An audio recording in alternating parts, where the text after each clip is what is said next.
Hi, I'm Jilly G. Welcome to my kitchen. Today I'm going to show you my gluten-free waffles. I've been using my napkin holder as a cookbook holder, but it works even really good when you open your book and then you can see the recipe. Who knew it would come in handy, not just for napkins?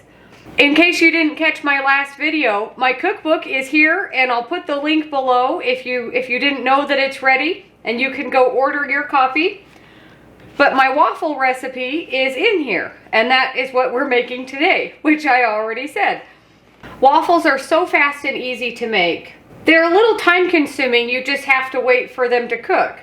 But one of the things that I found is really helpful is I preheat my oven to a really low temperature.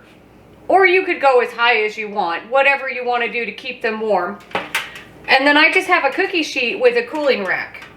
So as soon as my waffles are cooked, I'll put one on the cooling rack and then I'll stick the whole thing in the oven, and then as I cook them and as they're done, I'll just keep adding to the tray in the oven.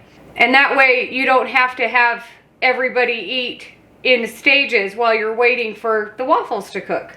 And the oven is a perfect way to reheat your waffles after you've made a batch and you freeze them. They freeze really well.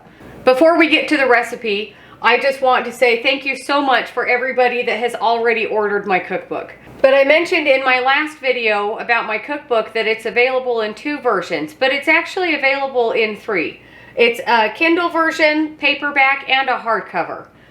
So you can choose which is your favorite. And I also wanted to say thank you so much for everybody that has such nice comments for me. I couldn't ask for a better audience, and I so appreciate all the warm and kind thoughts that you guys always send my way. And on Instagram too. A lot of you follow me on Instagram. If you haven't, my link for Instagram is below as well. But thank you guys so much for sharing your stories with me on Instagram too. And you guys share your pictures of what you're making. You share what your family thinks of my recipes. It's so nice to get to know you guys.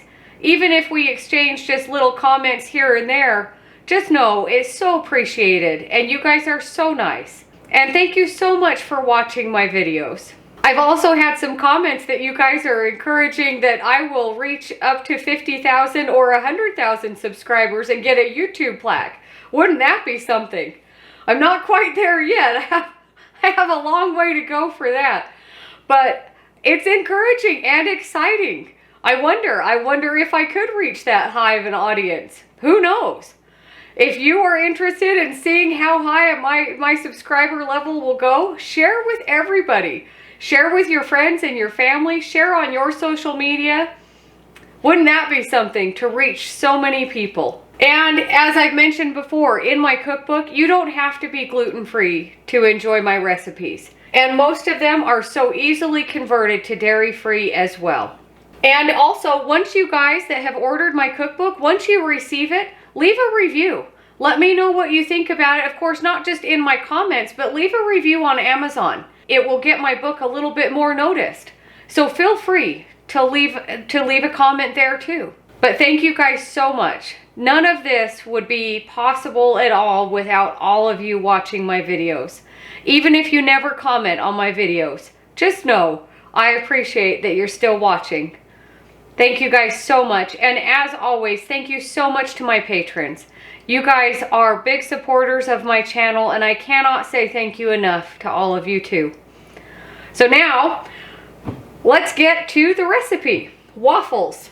So I've mentioned my oven is on just a low temperature. I've actually gone as high as 350, and I've noticed that I kind of like that a little bit better. When I put my waffles in there, they really stay crispy. So if you like a crispier waffle, have your oven on a higher setting. And then I have my waffle iron on. It's heating up. This waffle iron is perfect for me. It's a really decent size of a waffle. And it's actually a reasonable price too.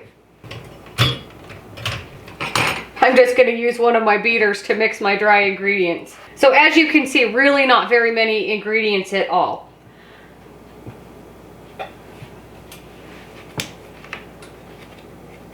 I forgot how much flour is in here. let me look and see. So in this bowl, I have 2 cups of my gluten-free flour mix, I have 4 teaspoons of baking powder and 1/4 teaspoon of salt, all in there. If you're using real sugar, the recipe calls for 1 tablespoon of sugar, which I'll usually just add in a teaspoon of honey. But it works just as well with coconut sugar or whatever your sugar alternative favorite is. So this is just 1 teaspoon of coconut sugar. And that is it for the dry ingredients. When I make this recipe with honey, I will just add in the honey to my melted butter or my milk over here. But that's pretty good for the flour mixture. Put my mixer back together. So I just have 3 eggs here. Everything is room temperature. Of course, my butter is melted. And then I've got 1 3/4 cups of milk. You could do half and half if you want to, or just regular milk, or a dairy-free milk would work as well. I haven't tried these with coconut oil.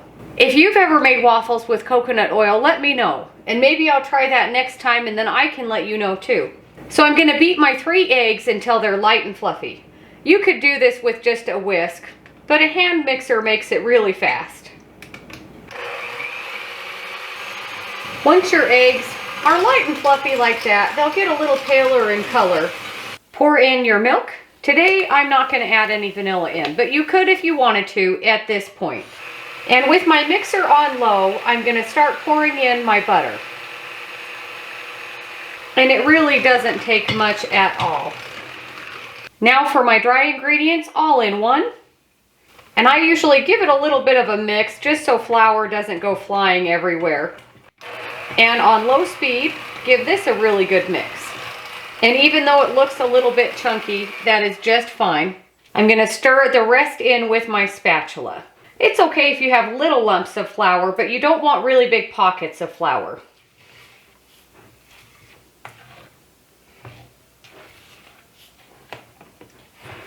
And that's all there is to it. So fast and easy.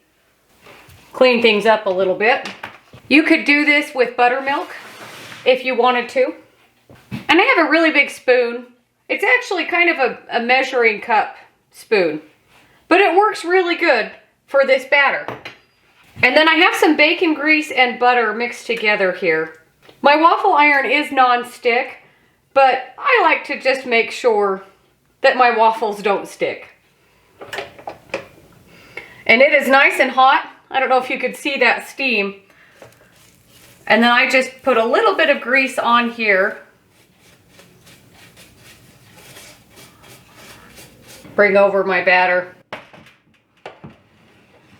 And then you'll want to go according to your waffle iron instructions. I know they're all just a little bit different.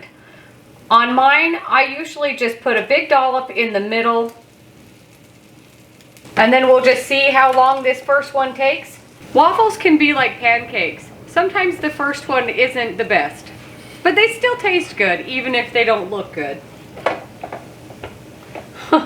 I have never had a waffle stick in my waffle iron before, and it sticks today.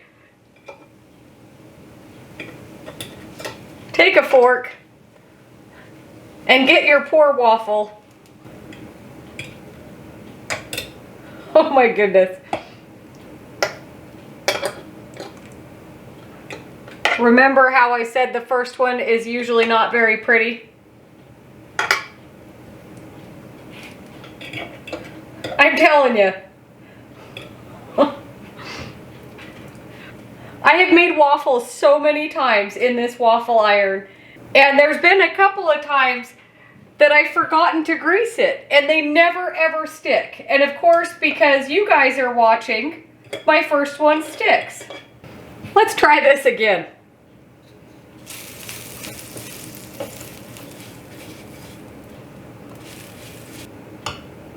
I don't know anybody that has not ever had a disaster in their kitchen before. Even with something that you have made 1,000 times. You always get that one time that it just doesn't work out. Waffle number 2. Let's see what happens. I'm going to put my cookie sheet in my oven. One thing is for sure, the waffles will still taste good, even if they don't look good. Well, this one is looking much better.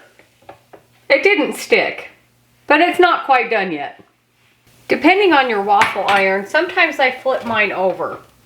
It seems like the top plate doesn't get as hot as the bottom plate. And that looks pretty good.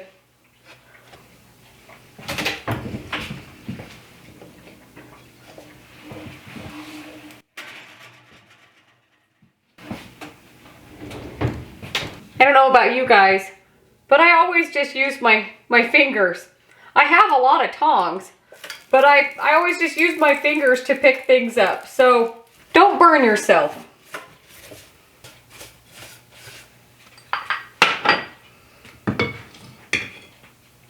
And then we'll just keep going.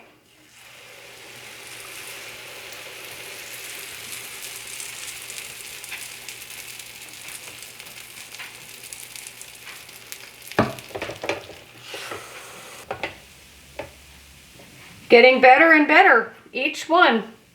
I always use a fork to help flip my waffle over.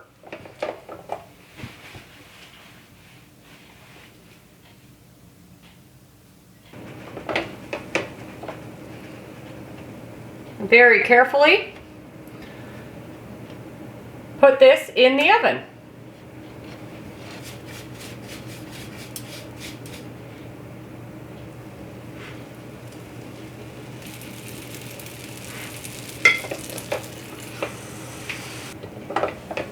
And with anything, usually by the time you're getting to the end of your batter is when they start looking really pretty.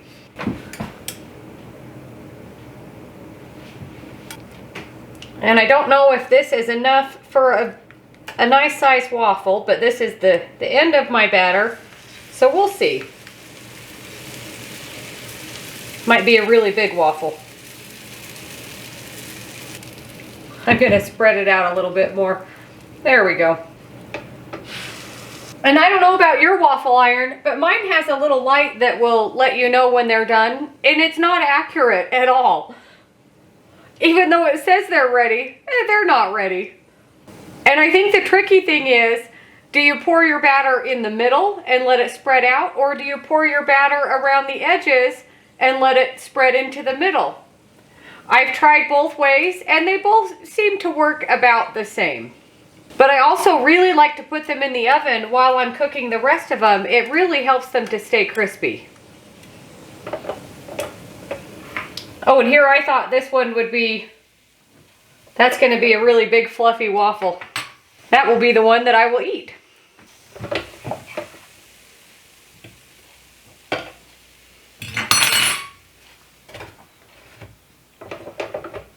I always get nervous when I use a fork in my waffle iron. It reminds me that they tell you not to stick a fork in the toaster. I guess it's kind of the same thing, but I still do it. And here we are. So this amount of batter and this size of a waffle iron, you can get 8 waffles. And they're actually a really good size. And then you can put whatever you want on these waffles. Because there's such a small amount of sugar, or whatever you use, honey or coconut sugar, which, by the way, these don't taste like coconut at all. That's a really small amount of coconut sugar.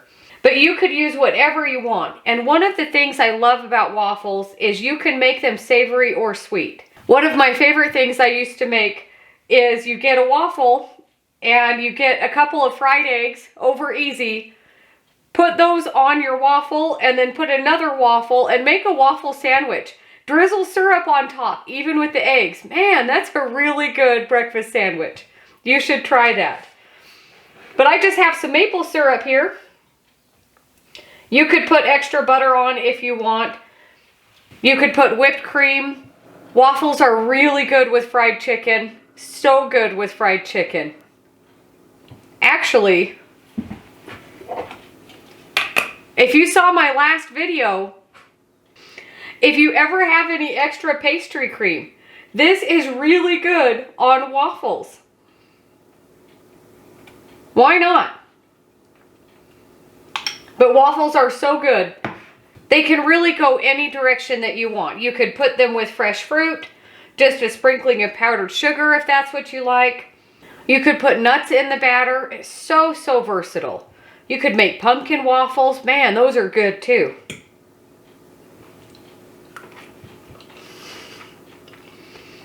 So good. My only complaint is I wish my waffle iron would get them a little darker in color, but they're still really good. And that's my waffle iron. But such an easy breakfast for a weekend or a brunch. Again, these freeze so well. And how I usually freeze them is I'll wait till they're completely cooled off and then you can stack them. If you're concerned that they might stick together while they're freezing or after they're frozen, you can just put a sheet of parchment paper between each waffle and they freeze really well like that too. And again, I always prefer to reheat mine in the oven. You can do more than one at a time. You can really get them all reheated, but it also helps to crisp them up a little bit too. But so good. As always, let me know what you think of this recipe. Let me know what you like to put on waffles. Fresh fruit, whenever fresh fruit is in season. And I've mentioned before, I'll make a lot of homemade syrups when fresh fruit is in season. Or you could even make them into a dessert and put ice cream and hot fudge on top. Which also, by the way, hot fudge sauce is in my cookbook. So look for that too. But thank you so much for watching. Don't forget to like and subscribe if you haven't already. Let me know what you think when you make these, and we'll see you on the next one.